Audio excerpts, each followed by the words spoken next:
a esta sesión de cierre del ciclo de otoño del Seminario Permanente Ciudades Sostenibles ante el Cambio Climático, que organizan el PUEC conjuntamente con el CLIM. El día de hoy tenemos el enorme gusto y honor de contar con nosotros a una invitada de primer nivel en el tema que vamos a cubrir hoy. Es la doctora Amparo Martínez Arroyo, directora del Instituto Nacional de Ecología y Cambio Climático, y ella nos va a platicar, nos va a mencionar cómo es que está la política climática en México, un tema de mucha urgencia por la gravedad del fenómeno que está afectando a todo el planeta. Y también tenemos con nosotros al doctor Fernando Lozano Asensio. Él es director del Centro Regional de Investigaciones Multidisciplinarias de la UNAM, con quien tenemos una colaboración institucional realmente interesante. Déjenme decirles a ustedes que este es el primer seminario del PUEC, que lo hacemos en co-convocatoria con otra entidad universitaria, que es precisamente el CRIM. Ya tenemos un año completo de esta colaboración institucional que nos ha dado muy buenos resultados. Muchas gracias, doctora Amparo. Muchas gracias, don Fernando, por acompañarnos este día. Y déjenme decirles que en particular en la relación con el INEC es de primer nivel, porque nos interesa mucho impulsar una colaboración, una sinergia con la institución, con el instituto, porque son temas que requieren toda nuestra atención. Y por parte de la UNAM tenemos investigaciones, tenemos investigadoras, investigadores que pueden aportar muchísimo a los funcionarios de alto nivel y que llevan a cabo esta política en el INEC. El día de hoy en particular, la doctora Martínez nos va a hablar de la relación del cambio climático y la ciudad con relación a la contaminación atmosférica, que ustedes saben es fundamental para mantener una ciudad sana y sostenible. Tiene que ver con la salud, por supuesto, con una movilidad ya obsoleta, ya mortal, podemos decir, incluso ella nos lo platicará mucho mejor que yo, una movilidad ya obsoleta que se mueve con base en carbón, y sobre todo tal vez la destrucción de la ciudad para entregársela al automóvil. Estamos llenos de autopistas urbanas, avenidas, y los peatones pues tenemos que movernos en medio de tal desbarajuste. Y todo esto sin perder de vista, y seguramente Amparo no lo hará saber muy claro, sin perder de vista la increíble desigualdad social y urbana que dura ya un largo y lacerante tiempo. Entonces, como ven ustedes, tenemos mucho material. Muchas gracias, Amparo, por estar con nosotros, y yo sin más trámite le cedo la palabra al doctor Fernando Lozano para que nos dé una bienvenida, unas palabras de bienvenida. Muchísimas gracias, doctor Delgado, y yo también muy contento y muy honrado de estar aquí en esta cuarta y última sesión de este seminario permanente, ¿no?, de ciudades sostenibles ante el cambio climático, que, como ya se ha mencionado, organizamos el Programa Universitario de Estudios de la Ciudad, el PUEC, y el Centro Regional de Investigaciones Multidisciplinarias, UNAM Campus Morelos, mejor conocido como CRIM.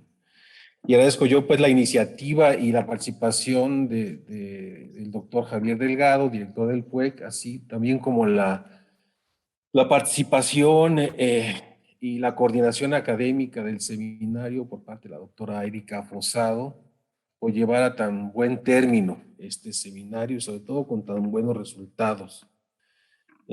Tan solo, por ejemplo, para esta sesión inscribieron 225 personas, y hemos tenido a lo largo de todo el año la participación de 577 personas.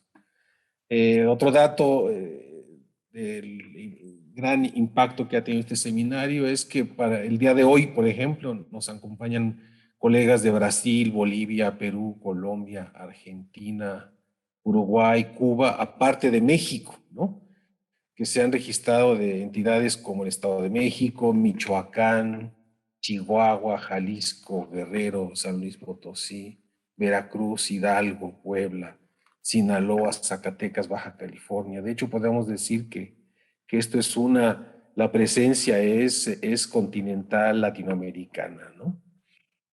Del ámbito académico también nos da muchísimo gusto contar con la presencia de integrantes de las comunidades de la Universidad Autónoma de Aguascalientes, de Tamaulipas, Coahuila, Tlaxcala, Nayarit, del Estado de México, del Colegio de Arquitectos de Bolivia, del Partido Alianza Verde, de Colombia, de Flaxo Ecuador, y del Instituto Cubano de Antropología. Y también contamos con la presencia de personas de alcaldías de Iztapalapa, Milpalta, Xochimilco, entre otras. Digamos, esto que yo estoy comentando es revelador del interés de toda esta comunidad sobre la temática general del seminario sobre ciudades sostenibles ante el cambio climático y sobre todo por el tema de la presentación de hoy sobre políticas climáticas en México y los grandes retos que todo esto implica. Y por suerte contamos con la presencia de la doctora Amparo Martínez Arroyo, a quien en nombre del CRIM y del PUEC agradecemos encarecidamente que haya aceptado participar el día de hoy. Así que sean todas y todos bienvenidos. Muchísimas gracias por participar y les cedo la palabra entonces a la doctora Erika Fonsado. Muchísimas gracias. Muchas gracias, doctor Delgado y doctor Lozano, por acompañarnos en este cierre y por su respaldo para este proyecto. Antes de entrar en materia, quiero compartirles el gusto de que este seminario se consolide. A lo largo del año hemos logrado contar con diversas voces y perspectivas, todas necesarias para ampliar nuestra comprensión de los retos que impone el cambio climático en las ciudades, pero también del potencial de estas para ser detonadoras de soluciones. Y para ello se requieren construir redes en distintas escalas. Y en este seminario queremos seguir trabajando para contribuir en alguna medida a dicho propósito. Por eso también agradezco mucho a las personas que nos acompañan, pues es con ellas que estamos construyendo este espacio. Y sin más, es todo un honor contar el día de hoy con la participación de la doctora Amparo Martínez, de quien aprecio mucho su apertura y disposición para compartir su notable experiencia el día de hoy. Ella es bióloga, maestra en ciencias por la UNAM y doctora en ecología por la Universidad de Barcelona.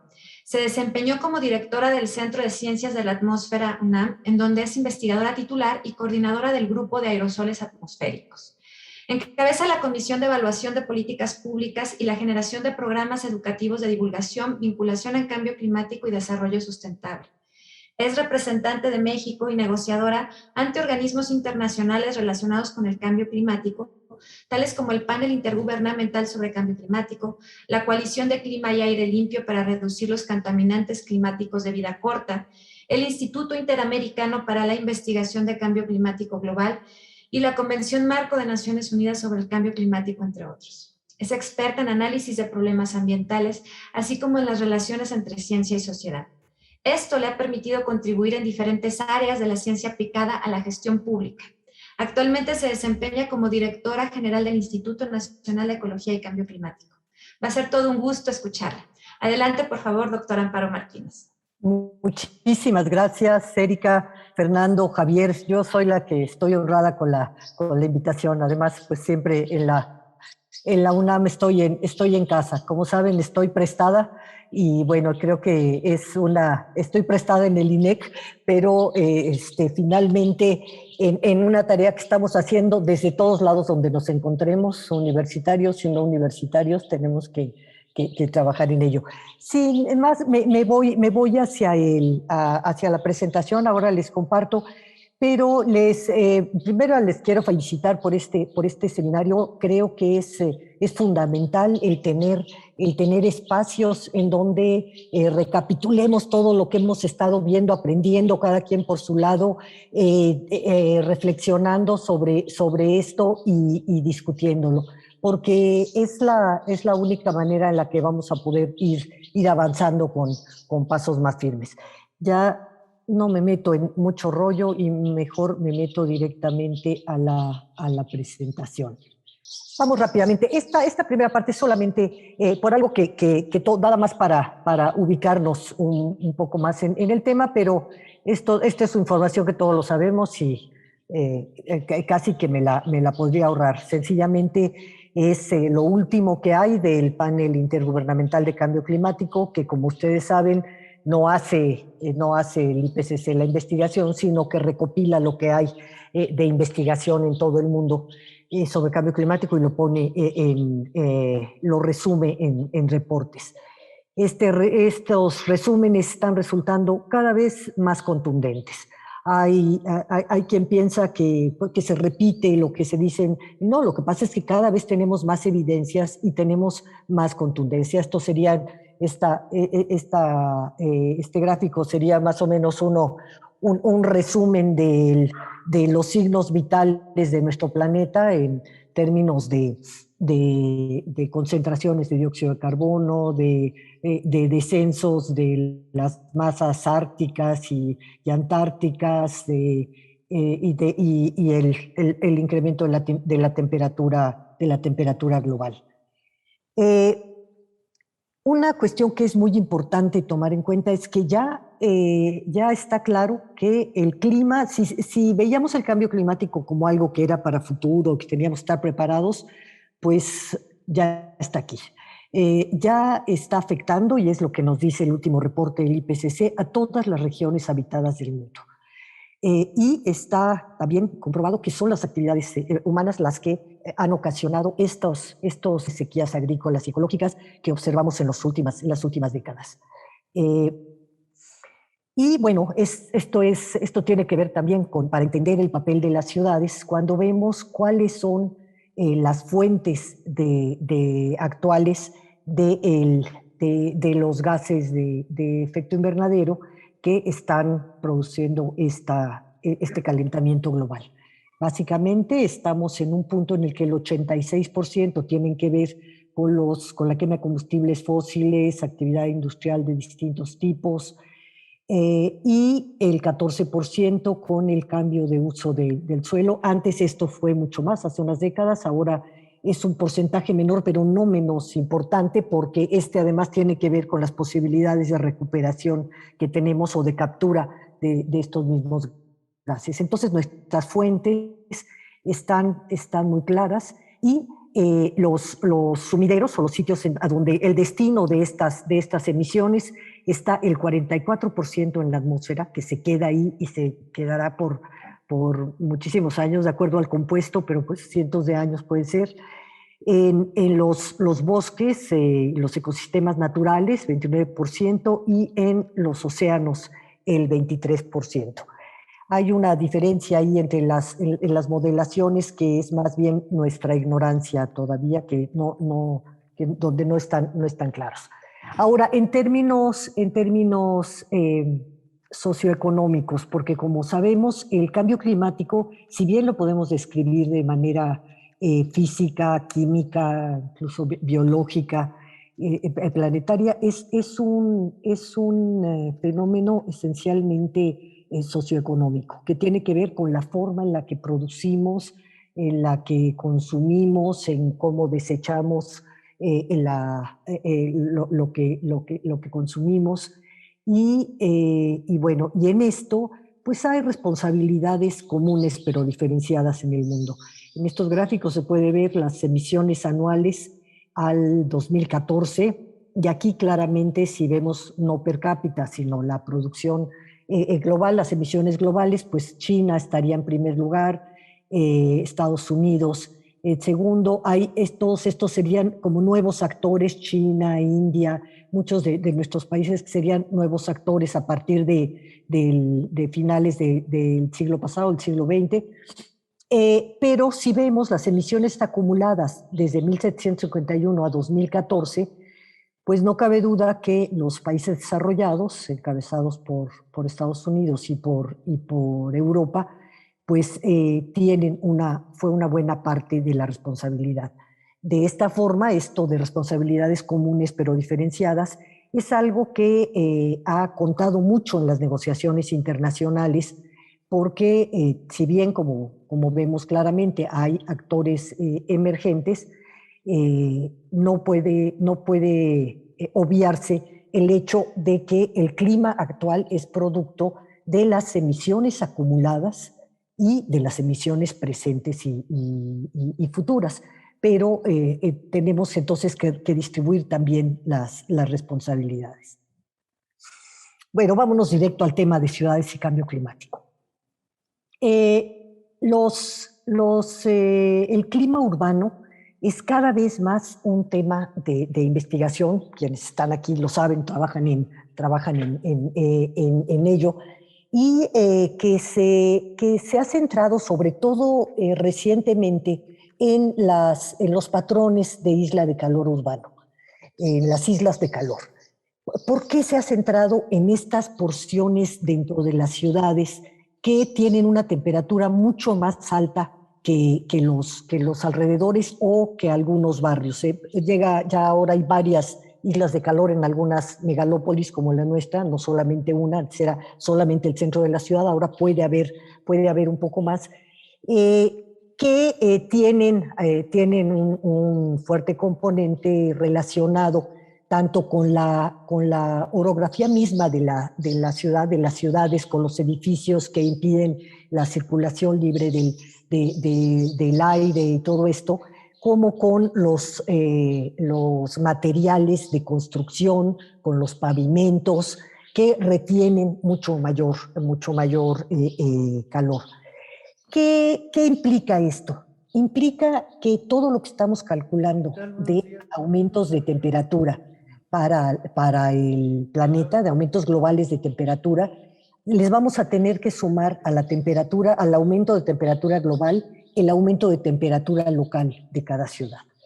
Entonces, vamos a tener problemas adicionales en muchísimas ciudades que, aunque no hubiera cambio climático, ya tendrían este aumento de temperatura localmente, como sucede en la Ciudad de México y en todas las ciudades prácticamente.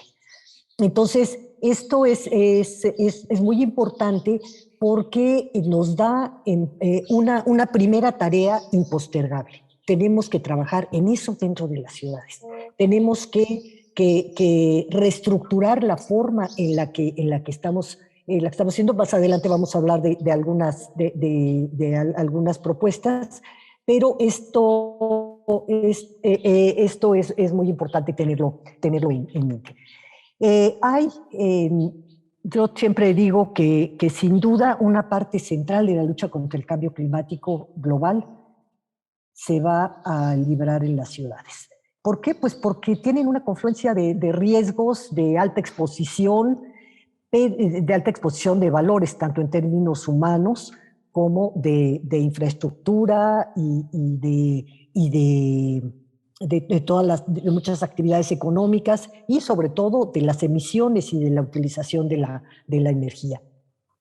Los impactos económicos se han calculado mucho. Aquí hay algunos ejemplos, tanto para ciudades de México como para el mundo.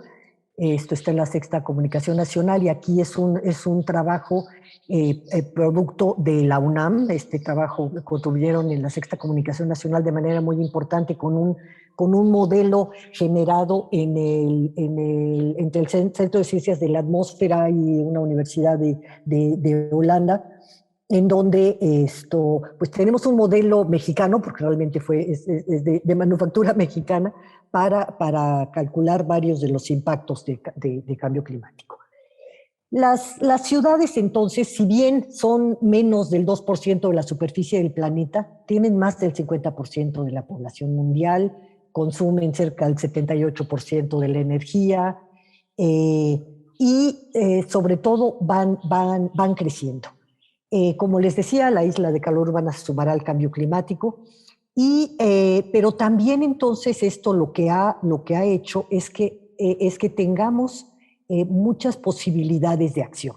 Y estas, sobre todo en ambientes como de gente que hace estudios, que trabaja para tener una influencia basada en el conocimiento sobre la sociedad, tenemos que tomarlos en cuenta y que analizar todas las acciones y ver cuáles se pueden aplicar en México, cuáles se pueden hacer de manera diferente, porque, por ejemplo, 85 de los 169 objetivos de la Agenda 2030 están relacionados con la calidad del aire, que de acuerdo al IPCC último, al reporte del IPCC, aunque ya se había dicho en el de 1.5, por ejemplo, el reporte 1.5 que salió en el 2018, que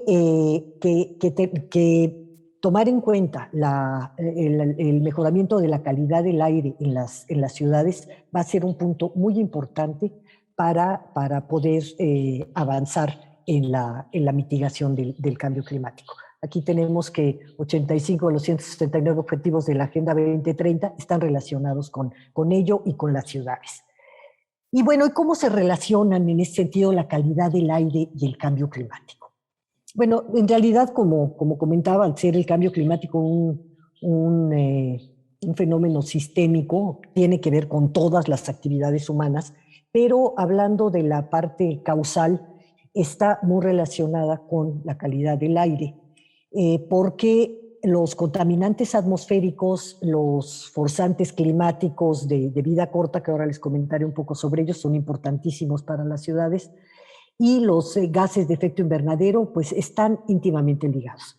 Los forzantes climáticos de vida corta, que son el ozono troposférico, no el estratosférico, el ozono que se forma en las ciudades por las actividades, sobre todo de transporte, pero por muchas otras, el carbono negro, que también es por una mala combustión, por distintos, ya sea en industrias o en el transporte, el metano que se da en las ciudades, sobre todo en relación con los residuos, en relación también con las plantas de tratamiento de agua. En las ciudades se da en el campo se da en ganadería y sobre todo en algunos cultivos de arroz. En las ciudades tiene que ver también con fugas industriales de metano, por ejemplo, de todas las instalaciones petroleras. Los gases de efecto invernadero, bueno, que ustedes conocen también sus orígenes. Y una cosa que casi no se toma en cuenta porque hacemos o política pública rural o política pública urbana. Y esto pues no es así, realmente hay una gran interdependencia entre sistemas urbanos y periurbanos y rurales. No solamente por el intercambio, como saben ustedes, todas las ciudades que reciben todo lo que, mucha de la producción que se hace en el campo, sino porque se van formando cinturones de vivienda, de agrícolas o industriales, o ambos en distintas partes, porque hay áreas naturales que están haciendo una conectividad que se interrumpe con las ciudades y que se podrían continuar haciendo los pasos adecuados. En fin, hay mucha de la calidad del aire de las ciudades. Yo recuerdo muchísimo cuando prácticamente acababa de entrar al INEC y tuvimos una contingencia en donde por primera vez se hizo el doble hoy no circula, se recomendó parar fuertemente la actividad en la ciudad y de pronto un domingo en la mañana vimos que teníamos el ozono altísimo. Entonces eso no podía venir de los vehículos, porque además era fin de semana, estábamos en contingencia y estuvimos metidos todo el día en el INEC viendo información satelital de todo tipo y la base eran incendios agrícolas o quemas agrícolas que había en la periferia en muchos sitios y que venían avanzando hacia la ciudad durante la noche y en cuanto pegaba el sol se disparaba la contaminación. Entonces ahí hay que tomar en cuenta para hacer las políticas climáticas también lo que nos circunda y las actividades de los alrededores.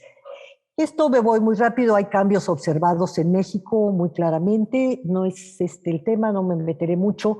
También tenemos una responsabilidad que evidentemente no es la misma que tienen los 10 primeros países están en esta posición, que además, repito, estos no son per cápita, son ya per cápita cambian mucho más las cosas, pero en términos de emisiones globales, pues los 10 primeros países tienen cerca del 70% de las emisiones. Pero México está en la posición número 14 de los 20 países con mayores emisiones, o sea, sí hay una responsabilidad. América Latina, en conjunto, aporta menos del 10% de las emisiones totales de gases de efecto invernadero, pero tiene muy localizados los sectores en donde aporta. También tenemos pues muy claramente los cambios en la temperatura media anual, que como les digo, esta es la temperatura media anual que no está considerando el aumento de las islas de calor. Tenemos un inventario confiable en México, un inventario nacional de emisiones que tiene, pues realmente cumple con todos los requisitos más estrictos de la convención, nos hacen revisiones periódicas, tenemos que mostrar de dónde sacamos cada número que estamos sacando, y esto a lo que nos ayuda es tanto a aumentar el conocimiento que nos relaciona fuentes con emisiones, como a planificar nuestra política. Porque entonces, si sabemos cuáles son las fuentes y sabemos qué compuestos se derivan de cada tipo de actividad, pues podemos ir haciendo las políticas basadas en el conocimiento, como he comentado. Tenemos distintos riesgos y esto tiene que ver sobre todo con ciudades costeras o con ciudades que están cerca de los ríos. Por inundación fluvial tenemos realmente todos los modelos, las proyecciones nos dicen que serán realmente muy, muy relevantes para México en las siguientes décadas, más de lo que están siendo ahora. Además de todos los riesgos relacionados con los huracanes, las tormentas que hay y el aumento del nivel del mar. Entonces, también nuestras ciudades costeras, que pues tenemos más de 11.500 kilómetros de litorales, deben ser tomadas muy en cuenta. Esto es una lámina la tenemos que actualizar, pero la tendencia no ha cambiado. Sabemos que si bien México fue durante toda la primera mitad del siglo pasado básicamente rural, esto ha cambiado completamente y tenemos una población que va más bien tendiendo a ser cada vez más urbana. Y cuando vemos esto, vemos que no tenemos conocimientos, tenemos las proyecciones y tenemos las experiencias malas y buenas acumuladas, en algunos sentidos más una urbanización salvaje hecha sin criterios ecológicos de bienestar para la población, sino que predominaron entre la improvisación y los intereses económicos, se han ido haciendo. Por eso, todavía en México, que tenemos tantas ciudades medias y pequeñas que están en crecimiento, tenemos que darles una gran atención, porque es el momento todavía de meter freno a muchos de estos patrones del automóvil para todo, de una serie bueno, ustedes todos lo conocemos y más en un seminario de este tipo. Es todavía este momento en muchos sitios de meter el freno o de meter reversa, según. Esta importancia de las ciudades y de tomar en cuenta cuáles son sus condiciones nos golpeó muy claramente ahora durante la pandemia, que fue, como hemos dicho muchos y como también dijo el director de la Organización Meteorológica Mundial, fue un experimento de calidad del aire no planificado. Y pues sí, tuvimos la experiencia de ver cómo parado una gran parte de la flota vehicular, de las actividades y todo, cómo disminuyeron las emisiones. Sin embargo, evidentemente que no podemos ser una pandemia para cada cierto tiempo para reducir las emisiones, sobre todo porque si no hemos cambiado nada estructuralmente, estas rápidamente van a volver. Y sobre todo cuando han golpeado tan severamente a las economías, el regreso puede ser incluso peor en muchos sentidos, con el argumento de que no hay, de que la economía está tan mal que no se puede invertir en que se haga de manera más limpia el regreso. Todo esto es con lo que quienes estamos en la academia, en la parte de investigación del Estado, tenemos que ver cómo armonizar actividad económica para el bienestar de la población, con que se tome en cuenta que el bienestar de la población también tiene que ver con sus condiciones de salud ambiental, ¿no? Entonces, y tan tiene que ver que una de las cosas que se pudieron comprobar, y están aquí algunos de los datos que se sacaron en este periodo, que sacaron también en la UNAM, entre otras instituciones, de que los efectos del COVID fueron mucho más severos en términos estadísticos en los habitantes de ciudades con contaminación crónica. Y fue muy clara la relación entre que vivan en ambientes contaminados con su susceptibilidad a tener un mayor daño en la salud. Bueno, pero ¿qué se hace ante todo esto? Bueno, por hablar tienen que tomar en cuenta el campo y la ciudad, es algo que venimos diciendo mucho porque no tenemos cubierto todavía la red de monitoreo atmosférico en el país. Tenemos una buena red de monitoreo, es responsabilidad de los estados. Al INEC nos toca la coordinación y poner los resultados juntos en un informe y en el sistema de información de calidad del aire que está en la red, pero es solamente de ambientes urbanos. Todavía no pasamos a saber qué pasa cuando hay en las temporadas de grandes de plaguicidas, hacia dónde se van, si se van también hacia las ciudades, como les decía, las quemas agrícolas, una serie de cosas que todavía no tenemos. Por eso lo que estamos proponiendo mucho son sinergias multisectoriales. Si estamos hablando de soluciones basadas en la naturaleza que tengan que ver con la mitigación, esto es con la reducción de emisiones, también con la captura de gases de efecto invernadero de manera natural, y esto relacionado con los objetivos de desarrollo sostenible.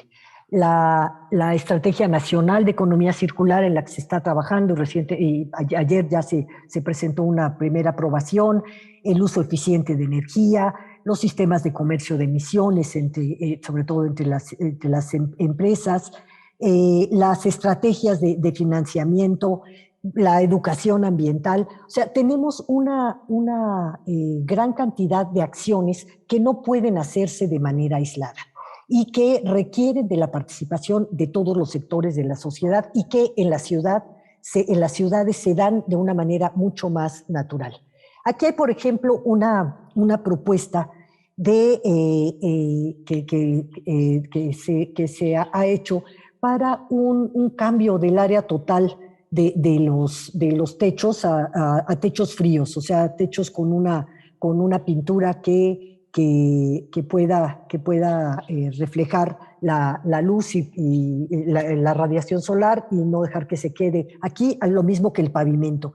Es algo que se ha visto y se ha calculado para varias ciudades del mundo.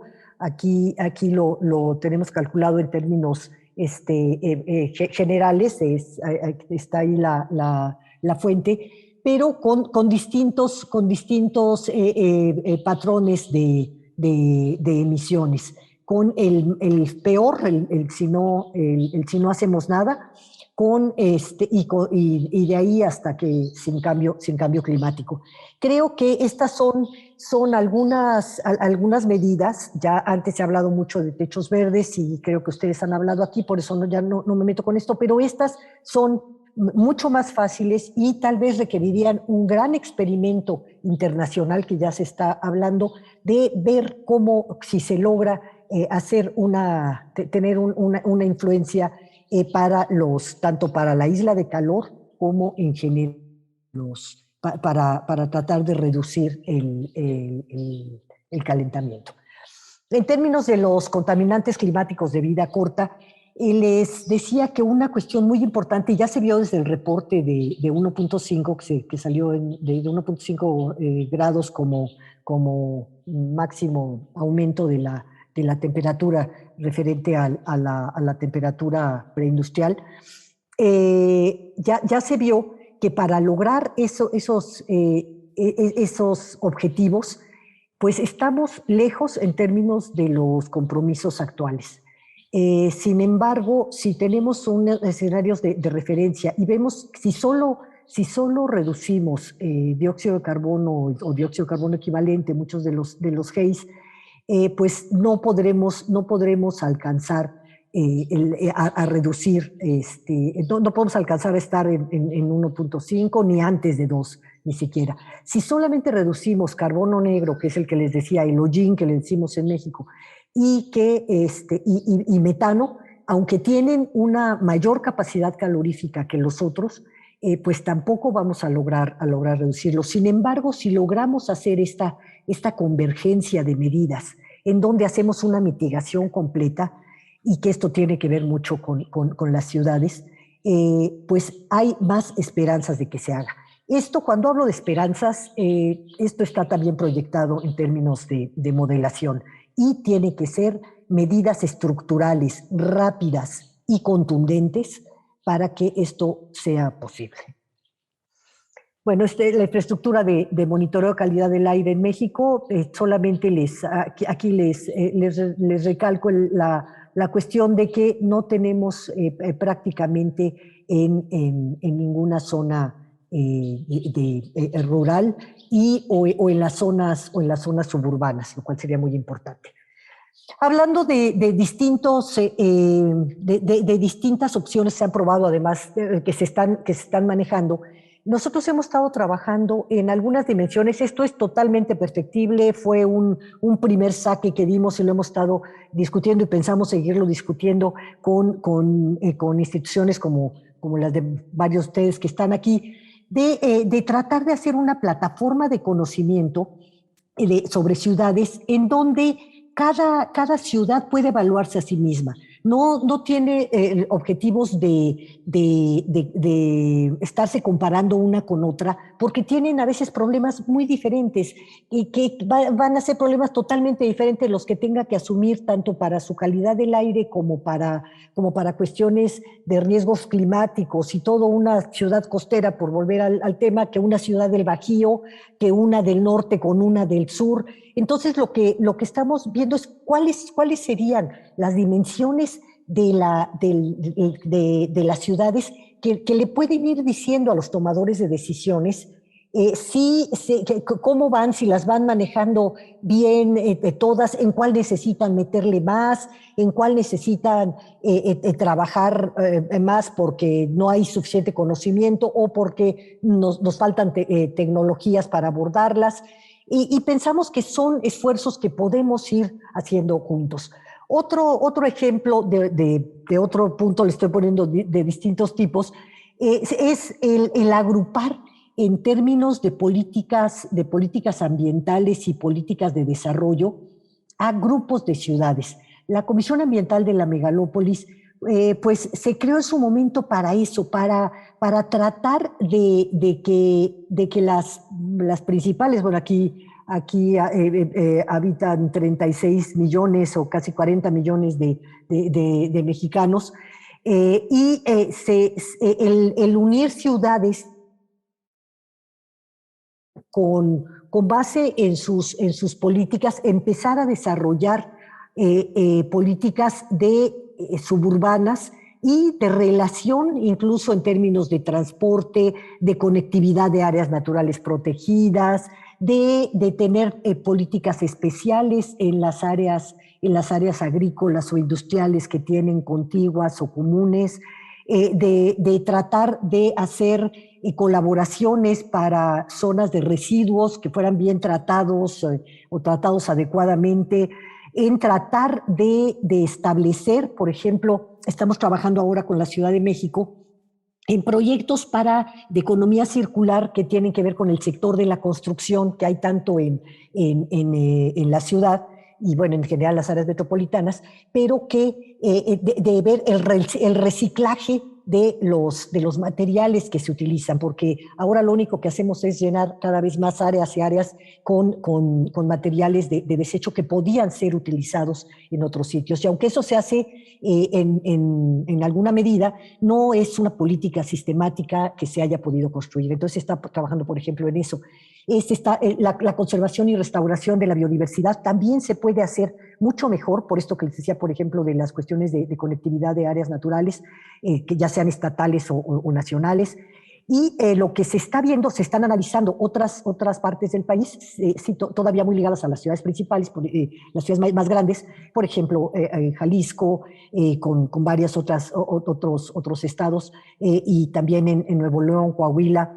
Se está viendo de hacer conglomerados de ciudades que tengan políticas ambientales en torno a cuestiones más macro o mesoclimáticas, digamos, todo esto relacionado a dar avances juntos. Esto incluso podría llegar a ser hasta de cuestiones de producción de alimentos, de producción de distinto tipo, que se pueda concentrar en algunos sitios y que no tenga que estar distribuido. Bueno, esto tiene mucho que ver con los proaires y también, y lo vimos ahora también durante la pandemia, y se acaba de hacer un nuevo programa para esto. Hace unas semanas estuvimos en el lanzamiento de este programa con el Instituto de Salud Pública, con la CAME, con todas las secretarías de medio ambiente de los estados, de la CAME, para unir los temas de salud y ambiente. Todos sabemos, además de lo de la pandemia, ya habíamos observado desde hace tiempo que estar curando, de pronto se cura a la gente de dolencias que tienen que ver con dónde vive. Esto pues pasa mucho en sitios en donde están cerca de tiraderos, de residuos, pues en muchos sitios muy contaminados, los infiernos ambientales que se les ha llamado, pero se saca a la gente y se le cura para volver a regresar al mismo ambiente que le enfermó, y eso no tiene sentido si no trabajamos de manera conjunta en esto. Por ejemplo, la estrategia local de acción climática que acaba de sacar la Ciudad de México realmente es muy buena, bueno, se sacó el año pasado, pero tiene algunos puntos que se está contemplando ver cómo se pueden también trasladar a algunas otras ciudades. Esto pues está en una parte aspiracional, pero tiene ya muchas medidas que se han iniciado y que, bueno, ahora no tuve tiempo, pero no es la única ciudad que tiene estrategias de acción climática. Hay varias ciudades con cosas muy interesantes, ahora lo tomé rápidamente como un ejemplo, pero que tiene puntos que es más fácil trabajar localmente que hacer grandes políticas nacionales que en lo que nos ponemos de acuerdo en todos los puntos, tal vez se tarde más en avanzar. Ya por último, nomás quisiera decirles que el fortalecimiento de capacidades y la educación, que en las ciudades es mucho más fácil, aunque ahora tal vez con estos medios audiovisuales, bueno, estamos llegando a más lados. Nosotros estamos haciendo cursos en línea para todos los municipios del país con un gran éxito a través de la plataforma del INAFED. Sobre cambio climático, elaboración de inventarios y sobre acciones de mitigación. Y bueno, lo pongo como ejemplo, pero también todas las acciones de educación que se pueden hacer. Se está trabajando a nivel de escuelas secundarias, en coordinación con UNICEF. Estamos haciendo manuales para maestros y para alumnos sobre cambio climático y tratando de que en cada caso se aterricen en el entorno donde vivan los educandos y los educadores, ¿no? Que ya sea el campo, la ciudad, pero cada vez se requieren más datos y más y más información que compartir. Solamente casi a manera de resumen, tenemos muy claramente el hecho de que el cambio climático está aquí, de que aunque mitigáramos ahora prácticamente todas las emisiones, muchos de los efectos y de los procesos van a durar todavía décadas y no los vamos a poder parar.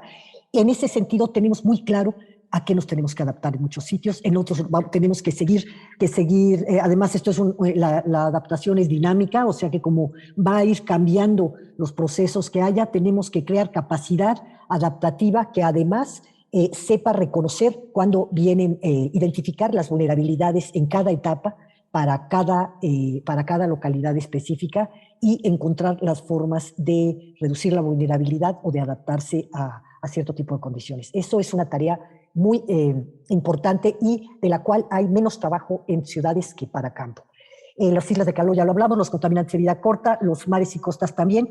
Y otra parte que creo que no tengo que hacer mayor hincapié en esto, pero que es importante no dejarlo de lado o no obviarlo, y es que el reforzar la investigación en ciencia y tecnología a nivel nacional y regional, en Latinoamérica y el Caribe, que tenemos condiciones en muchos sentidos similares, es una tarea ineludible en la que todos los que estamos aquí pues podemos contribuir. Creo que esto es una tarea en la que este es el momento de reforzarla, de sobre todo hacer lo que están haciendo ustedes, de crear muchos lazos, estrategias comunes y muchas colaboraciones que nos permitan aplicar este conocimiento, adecuándolo a las condiciones culturales y ambientales que tenemos en nuestro país y en cada una de nuestras localidades. Pues muchas gracias, eso en general. Muchísimas gracias, doctora Amparo Martínez.